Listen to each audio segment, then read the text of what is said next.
Hello dear friends, स्वागत है आप सभी का हमारे YouTube channel the academy of geography में। आज हम फिर आपके सामने एक नए टॉपिक को लेके आए हैं जिसमें हम बात करेंगे कि एमएससी ज्योग्राफी और एमएससी जियो इन्फॉर्मेटिक्स में कौन सा कोर्स ज़्यादा इंपॉर्टेंट है। क्योंकि देखिए हर व्यक्ति चाहता है कि वो ऐसा कोर्स करे जिसमें उसको आगे जॉब्स अपॉर्चुनिटीज़ ज़्यादा हो, चाहे वो गवर्नमेंट सेक्टर्स में है चाहे वो प्राइवेट सेक्टर्स में है। तो आज हम इसी टॉपिक के ऊपर बात करेंगे। इस वीडियो को देखने के बाद आप अपने व्यूज़ हमें कमेंट में बता सकते हैं या अपने क्वेश्चन हमसे पूछ सकते हैं और इसके बाद आप क्लियर हो जाएंगे कि आपको कौन सा कोर्स आगे लेना है और आपकी डिमांड्स क्या है। आप उस बेसिस पे आप फिर इस सब्जेक्ट को आगे चूज कर सकते हैं। अगर आप चैनल पे नए हैं तो हमारे इस चैनल को सब्सक्राइब कर लीजिए, क्योंकि इस तरह की इन्फॉर्मेटिव वीडियो खासकर ज्योग्राफी से रिलेटेड और करियर से रिलेटेड, ज्योग्राफी में क्या अपॉर्चुनिटीज हैं उससे रिलेटेड हमें आपको वीडियो बना। तो देखिए जो पहला पॉइंट हमारा है कि मेन फोकस। अगर हम एमएससी ज्योग्राफी की बात करें तो एमएससी ज्योग्राफी का मेन फोकस ट्रेडिशनल ज्योग्राफी के ऊपर रहता है, जिसमें ज्योग्राफी के अलग अलग कोर्सेज जैसे जियोमॉर्फोलॉजी, क्लाइमेटोलॉजी या ह्यूमन ज्योग्राफी के अदर जो भी कोर्सेज हैं जैसे population geography, political geography, regional development, इस तरह के कोर्सेज आपको पढ़ाए जाते हैं। तो कुल मिला के जो एमएससी ज्योग्राफी का जो कोर्स है वो इस तरह का कोर्स है कि आपको बहुत ब्रॉड चीज़ों से रूबरू यहाँ पे करवाया जाता है। बहुत ब्रॉड चीज़ों को रिलेटेड आपको यहाँ पे स्टडी करवाई जाती है। इंटरडिसिप्लिनरी स्टडी आप यहाँ पे करवाई जाती है। जैसे अगर आप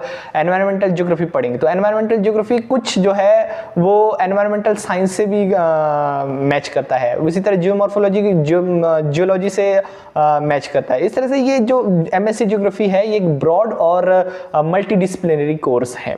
वहीं अगर हम दूसरी तरफ एमएससी जियो इन्फॉर्मेटिक्स की बात करें तो एमएससी जियो इन्फॉर्मेटिक्स का मेन फोकस जो होता है वो जियोस्पेशियल डाटा के ऊपर रहता है। एक अप्लाइड एक सब्जेक्ट जियो इन्फॉर्मेटिक्स आपका है, जिसमें किस तरह से आपको जियोस्पेशियल डाटा जो रहता है उसको कलेक्ट करना है, उसको एनालाइज करना है और किस तरह से फिर उसको हमने अपनी डिफरेंट एप्लीकेशंस में यूज करना है, चाहे वो डिजास्टर मैनेजमेंट हो गया, चाहे वो क्लाइमेट हो गया, चाहे वो कोई अदर फील्ड हो गया, उसमें किस तरह से यूज करना है। तो इसका मेन फोकस रहता है आपका रिमोट सेंसिंग के ऊपर, डाटा एनालिसिस के ऊपर, उसके बाद प्रोग्रामिंग लैंग्वेज भी इसमें आपको सिखाई जाती है जैसे पाइथन हो गया, राइट।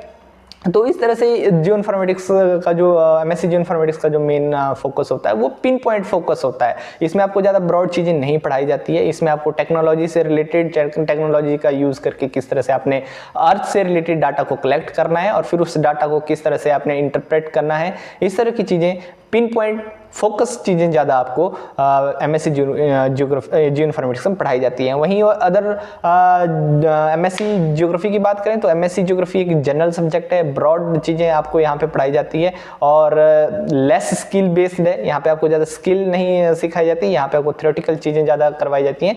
वहीं दूसरी ओर अगर हम एमएससी जियो इन्फॉर्मेटिक्स में देखें तो आपको डिफरेंट सॉफ्टवेयर से, जीपीएस से या अदर जो भी न्यू टेक्नोलॉजीज हैं, प्रोग्रामिंग लैंग्वेजेस हैं, उनसे आपको रूबरू करवाया जाता है। तो इस तरह से हम कह सकते हैं कि जो एमएससी जियो इन्फॉर्मेटिक्स का जो कोर्स है वो एक स्किल बेस्ड कोर्स है, राइट। दूसरा पॉइंट हम बात करें कि इसका करियर प्रोस्पेक्टस क्या है। अगर हम करियर प्रोस्पेक्टस की बात करें एमएससी ज्योग्राफी की तो एमएससी ज्योग्राफी में एज आप रिसर्चर वर्क कर सकते हैं, एकेडमिशियन के रूप में आप वर्क कर सकते हैं, जिसमें आप PGT geography, TGT geography, assistant professor in geography, इस तरह के आप रोल में काम कर सकते हैं। वहीं और अगर आप प्राइवेट सेक्टर में कुछ गिनी चुनी ही पोस्ट एमएससी ज्योग्राफी के बाद रहती है, जिसमें आपका अर्बन प्लानर के रूप में आप काम कर सकते हैं, एनवायरमेंटल एनालिस्ट के रूप में आप काम कर सकते हैं, राइट। तो इस तरह से जो प्राइवेट सेक्टर है उस प्राइवेट सेक्टर में एमएससी ज्योग्राफी के चांसेस कम रहते हैं। वहीं दूसरी ओर अगर हम बात करें एमएससी जियो इन्फॉर्मेटिक्स की तो एमएससी जियो इन्फॉर्मेटिक्स से जॉब का जो प्रोस्पेक्टस है वो थोड़ा खुला है। इसमें प्राइवेट सेक्टर्स में आपको ज़्यादा अपॉर्चुनिटीज मिल जाती हैं, गवर्नमेंट सेक्टर में तो आपको मिलती हैं। इसमें आप एज अ जीआईएस एनालिस्ट के रूप में काम कर सकते हैं, राइट। अर्बन प्लानर के रूप में भी आप इसमें काम कर सकते हैं, एज ए रिसर्चर भी आप इसमें काम कर सकते हैं, राइट। इसमें फिर आप स्पेशियल डाटा एनालिस्ट के रूप में काम कर सकते हैं, रिमोट सेंसिंग एनालिस्ट के रूप में आप एमएससी जियो इन्फॉर्मेटिक्स करने के बाद आप काम कर सकते हैं, राइट। तो जैसे मैंने आपको पहले रहता है कि एमएससी जियो इन्फॉर्मेटिक्स एक स्किल बेस्ड कोर्स है, एक मार्केट ओरिएंटेड कोर्स है, जिसमें अगर आप एमएससी जियो इन्फॉर्मेटिक्स करते हैं तो आपको प्राइवेट सेक्टर में बहुत सारे ऑप्शन देखने को मिलेंगे, राइट। इसका मोर स्पेसिफाइड फोकस रहता है, इंडस्ट्री ओरिएंटेड ये कोर्स आपका एमएससी जियो इन्फॉर्मेटिक्स रहता है। वहीं अगर हम दूसरी ओर देखें तो एमएससी ज्योग्राफी जो कोर्स है वो इस तरह का कोर्स है जो बच्चा इंटरेस्टेड है एकेडमिक्स में जाने के लिए, उनके लिए एमएससी ज्योग्राफी ज़्यादा अच्छा है। या कोई हायर मतलब किसी गवर्नमेंट एग्जाम की तैयारी में एज ए ज्योग्राफी को ऑप्शनल सब्जेक्ट लेना चाहता है, जैसे यूपीएससी में कई बच्चे ज्योग्राफी को ऑप्शनल लेते हैं, तो उनके लिए ये एमएससी ज्योग्राफी सही है। या कोई टीचर बनना चाहता है ज्योग्राफी का तो उनके लिए सही है। कोई रिसर्चर पीएचडी आगे इस कोर्स में करना चाहता है तो उनके लिए सही है। वहीं दूसरी ओर अगर कोई प्राइवेट सेक्टर में जाना चाहता है, किसी अच्छी कंपनी में काम करना चाहता है, प्राइवेट कंपनी में काम करना चाहता है, ज़्यादा अर्निंग करना चाहता है, तो उसके लिए एमएससी जियो इन्फॉर्मेटिक्स। अब अगर हम कुछ डाटा की बात करें तो Indian geo informatics market report 2020 के अकॉर्डिंग जो जियो इन्फॉर्मेटिक्स मार्केट है वो 2025 तक 2020 से 2025 तक 12.5% ग्रोथ करने वाली है। तो आप देख सकते हैं कि जियो इन्फॉर्मेटिक्स की मार्केट कितनी ज़्यादा है, इसमें कितने ज़्यादा आपको करियर अपॉर्चुनिटीज़ हैं एज कम्पेयर टू ज्योग्राफी। एक और सर्वे हुआ है, जो सर्वे लिया गया है national centre for geo informatics के द्वारा 2019 में। इनके अकॉर्डिंग जो जियो इन्फॉर्मेटिक्स ग्रेजुएट हैं वो 70% जियो इन्फॉर्मेटिक्स ग्रेजुएट आपके प्राइवेट इंडस्ट्रीज में काम कर रहे हैं। मतलब आप इस डाटा से, इस रिपोर्ट से ये पता, इस सर्वे से ये पता कर सकते हैं कि जो जियो इन्फॉर्मेटिक्स की जो मार्केट है वो प्राइवेट ओरिएंटेड ज़्यादा है और गवर्नमेंट ओरिएंटेड भी हालांकि है, लेकिन प्राइवेट में आपको ज़्यादा अपॉर्चुनिटी है। तो मैं ये कहना चाहूँगा कि एमएससी जियो इन्फॉर्मेटिक्स और एमएससी ज्योग्राफी दोनों ही अच्छे कोर्स हैं।